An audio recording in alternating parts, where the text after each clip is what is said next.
उस रात श्मशान से एक लाश उठकर चली थी और अगले दिन वही लाश थाने में बैठी चाय पी रही थी। गांव का नाम था देवगढ़। ऐसा गांव जहां सूरज ढलते ही लोग दरवाजे बंद कर लेते थे। वजह थी पुरानी हवेली और उससे जुड़ा एक राज। पिछले हफ्ते हवेली के चौकीदार रघु की मौत हो गई थी। डॉक्टर ने हार्ट अटैक बताया, पुलिस ने केस बंद कर दिया। लेकिन गांव वालों ने अपनी आंखों से देखा था रघु की लाश को आधी रात श्मशान में जलाया गया था।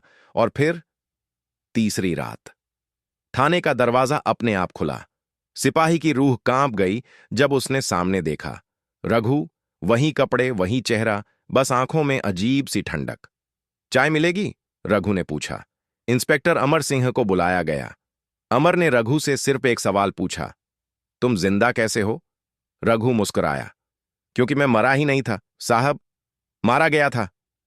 पूरे गांव में सनसनी फैल गई।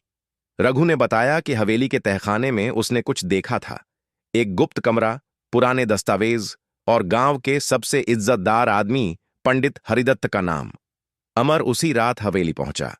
तहखाने में उसे एक कंकाल मिला, सालों पुराना। पास ही एक डायरी थी। डायरी में लिखा था कि हरिदत्त ने जमीन और सोने के लिए अपने ही भाई को मार दिया था।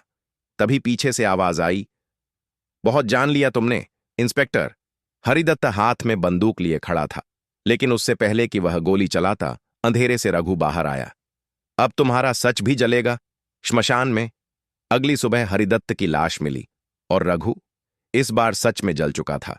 लेकिन गांव वाले आज भी कहते हैं, अगर हवेली के पास रात में चाय की खुशबू आए तो समझ लेना रघु अब भी जाग रहा है।